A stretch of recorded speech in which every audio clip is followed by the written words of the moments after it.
Meu filho, disse com voz enérgica, procurando dominar a emoção, será possível que os olhos me enganem? Saulo abraçou afetuosamente, dirigindo-se ambos para o interior. Isaac sentou-se e, buscando penetrar o íntimo do filho com um olhar percussiente, interrogou em tom de censura. Será que estás mesmo curado? Para o rapaz, tal pergunta era mais um golpe desferido na sua sensibilidade afetiva.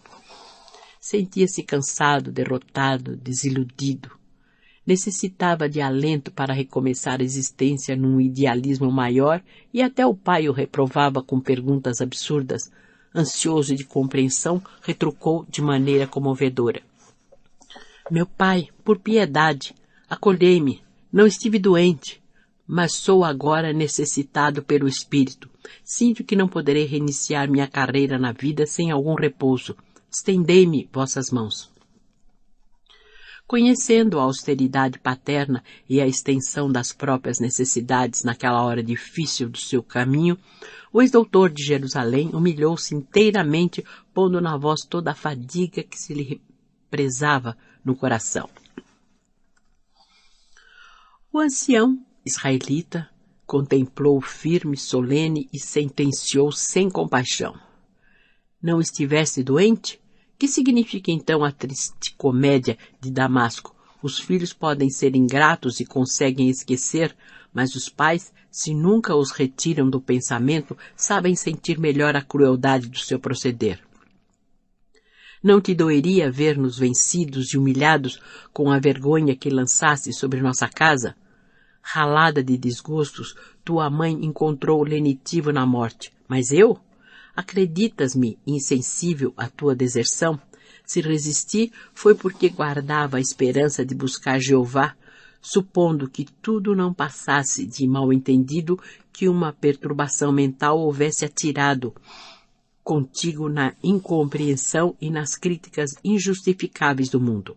Criei-te com todo o desvelo que um pai da nossa raça costuma dedicar ao único filho varão. Sintetizavas gloriosas promessas para nossa estirpe. Sacrifiquei-me por ti, como leite de afagos, não poupei esforços para que pudesses contar com os mestres mais sábios. Cuidei da tua mocidade, enchi-te com a ternura do coração e é deste modo que retribuís as dedicações e os carinhos do lar? Saulo podia enfrentar muitos homens armados sem abdicar a coragem desassombrada que lhe assinalava as atitudes. Podia verberar o procedimento condenável dos outros, ocupar a mais perigosa tribuna para o exame das hipocrisias humanas, mas diante daquele velhinho que não mais podia renovar a fé e considerando a amplitude dos seus sagrados sentimentos paternais, não reagiu e começou a chorar. Choras? Continuou o ancião com grande secura. Mas eu nunca te dei exemplos de covardia. Lutei com heroísmo nos dias mais difíceis para que nada te faltasse. Tua fraqueza moral é filha do perjúrio e da traição. Tuas lágrimas vêm do remorso inelutável. Como enveredaste assim pelo caminho da mentira execrável? Com que fim engendraste a cena de Damasco para repudiar os princípios que te alimentaram do berço? Como abandonar a situação brilhante do rabino de quem tanto esperávamos para arvorar-se em companheiro de homens desclassificados que nunca tiveram a tradição amorosa de um lar? Ante as acusações injustas, o moço tarcense soluçava, talvez pela primeira vez na vida. Quando soube que ias desposar uma jovem sem pais conhecidos, prosseguiu o velho implacável, surpreendi-me e esperei que te pronunciasses diretamente. Mais tarde, Dalila e o marido eram compelidos a deixar Jerusalém precipitadamente, ralados de vergonha com a ordem de prisão que a sinagoga de Damasco requisitava contra ti. Várias vezes conjeturei se não seria essa criatura inferior que elegeste a causa de tamanhos desastres morais. Há mais de 3 anos levanto-me diariamente para refletir no teu criminoso proceder em detrimento dos mais sagrados deveres. Ao ouvir aqueles conceitos injustos à pessoa de Abigail, o rapaz cobrou ânimo e murmurou com humildade: meu pai, essa criatura era uma santa. Deus não a quis neste mundo. Talvez, se ela ainda vivesse, teria eu o cérebro mais equilibrado para harmonizar a minha nova vida. O pai não gostou da resposta, embora a objeção fosse feita em tom de obediência e carinho. Nova vida? Glosou irritado. Que queres com isso dizer? Saulo enxugou as lágrimas e respondeu resignado. Quero dizer que o episódio de Damasco não foi ilusão e que Jesus reformou minha vida. Não poderias ver em tudo isso rematada loucura? Continuou o pai com espanto. Impossível. Como abandonar o amor da família, as tradições veneráveis do teu nome, as esperanças sagradas dos teus para seguir um carpinteiro desconhecido? Saulo compreendeu o sofrimento moral do genitor quando assim se exprimia. Teve ímpetos de atirar-se-lhe nos braços amorosos, falar-lhe de Cristo, proporcionar-lhe entendimento real da situação. Mas prevendo simultaneamente a dificuldade de se fazer compreendido, observava-o resignado, enquanto ele prosseguia de olhos úmidos, revelando a mágoa e a cólera que o dominava. Como pode ser isso? Se a doutrina malfadada do carpinteiro de Nazaré impõe criminosa indiferença pelos laços mais santos da vida, como negar-lhe nocividade e bastardia? Será justo preferir um aventureiro que morreu entre malfeitores ao pai digno e trabalhador que envelheceu no serviço honesto de Deus? Mas, pai, dizia o moço em voz súplice, o Cristo é o Salvador prometido. Isaac pareceu agravar a própria fúria. Blasfemas? Gritou. Não temes insultar a providência divina? As esperanças de Israel não poderiam repousar numa fronte que se esvaiu no sangue do castigo entre ladrões. Estás louco? Exijo a reconsideração de tuas atitudes.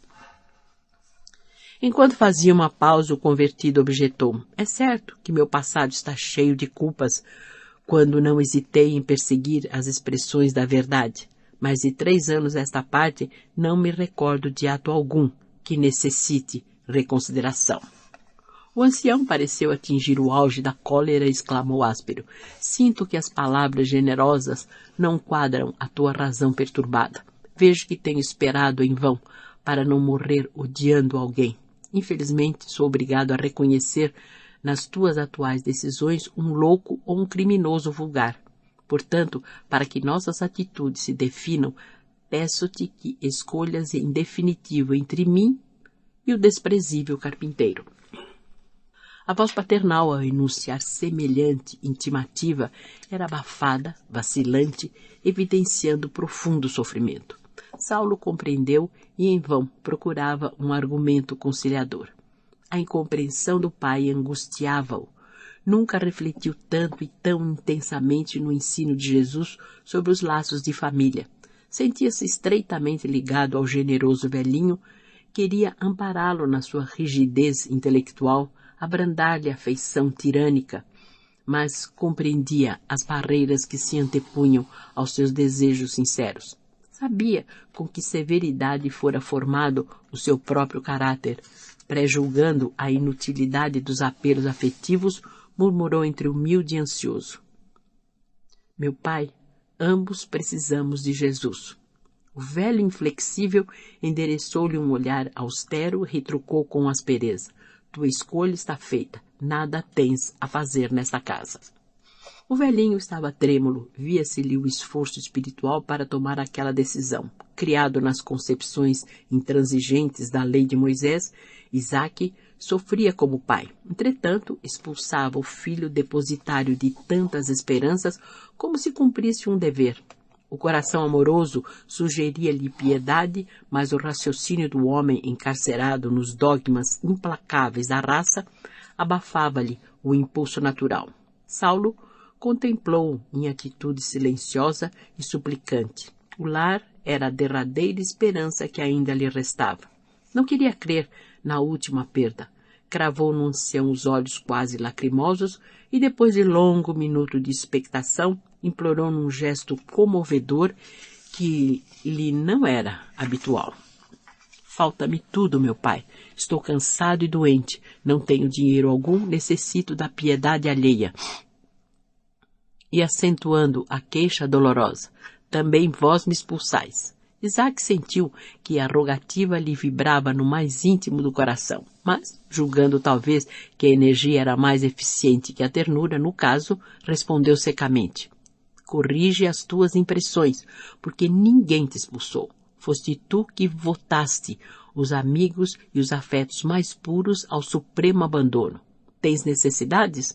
É justo que peças ao carpinteiro as providências acertadas. Ele que fez tamanhos absurdos terá poder bastante para valer-te. Imensa dor reprisou-se no espírito do ex-rabino. As alusões ao Cristo doíam-lhe muito mais que as reprimendas diretas que recebera. Sem conseguir refrear a própria angústia, sentiu que lágrimas ardentes rolavam-lhe nas faces queimadas pelo sol do deserto. Nunca experimentara pranto assim amargo. Nem mesmo na cegueira angustiosa, consequente à visão de Jesus, chorara tão penosamente. Não obstante, esquecido numa pensão sem nome, cego e acabrunhado, sentia a proteção do Mestre que o convocara ao seu divino serviço. Guardava a impressão de estar mais perto do Cristo. Regozijava-se nas dores mais acerbas, pelo fato de haver recebido às portas de Damasco o seu apelo glorioso e direto. Mas depois de tudo, procurava em vão apoio nos homens para iniciar a sagrada tarefa. Os mais amigos recomendavam-lhe a distância. Por último, ali estava o pai, velho e abastado, a recusar-lhe a mão no instante mais doloroso da vida. Expulsava-o. Manifestava aversão por suas ideias regeneradoras. Não lhe tolerava a condição de amigo do Cristo. No pranto que lhe borbulhava dos olhos, recordou-se, porém, de Ananias. Quando todos o abandonavam em Damasco, surgira o mensageiro do Mestre, restituindo-lhe o bom ânimo. Seu pai falara-lhe ironicamente dos poderes do Senhor. Sim, Jesus não lhe faltaria com os recursos indispensáveis. Lançando ao genitor um olhar inovidável, disse humildemente: então, adeus, meu pai. Dizeis bem, porque estou certo de que o Messias não me abandonará. A passos indecisos aproximou-se da porta de saída, vagou olhar nevoado de pranto pelos antigos adornos da sala. A poltrona de sua mãe estava na posição habitual. Recordou o tempo em que os olhos maternos liam para ele as primeiras noções da lei. Julgou divisar-lhe a sombra a lhe acenar com um amoroso sorriso. Jamais experimentara tamanho vácuo no coração. Estava só. Teve receio de si mesmo, porquanto jamais se vira em tais conjunturas. Depois da meditação dolorosa, retirou-se em silêncio. Olhou indiferente o movimento da rua, como alguém que houvesse perdido todo o interesse de viver. Não dera ainda muitos passos no seu incerto destino, quando ouviu chamarem-no com insistência. Deteve-se à espera e verificou tratar-se do velho servidor do pai que corria ao seu encalço. Em poucos instantes, o criador entregava-lhe uma bolsa pesada, exclamando em tom amistoso: vosso pai manda este dinheiro como lembrança. Saulo experimentou no íntimo a revolta do homem velho. Imaginou invocar a própria dignidade para devolver a dádiva humilhante. Assim procedendo, ensinaria ao pai que era filho e não mendigo. Dar-lhe-ia uma lição, mostraria o valor próprio, mas considerou ao mesmo tempo que as provações rigorosas talvez se verificassem com o assentimento de Jesus, para que seu coração ainda voluntarioso aprendesse a verdade, a humildade. Sentiu que havia vencido muitos tropeços, que se havia mostrado superior em Damasco e em Jerusalém, que dominara as hostilidades do deserto, que suportara a ingratidão dos climas e as canseiras dolorosas, mas que o Mestre agora lhe sugeria a luta consigo mesmo para que o homem do mundo deixasse de existir, ensejando o renascimento do coração enérgico, mas amoroso e terno do discípulo. Seria talvez a maior de todas as batalhas. Assim, compreendeu num relance e, buscando vencer-se a si mesmo, tomou a bolsa com resignação.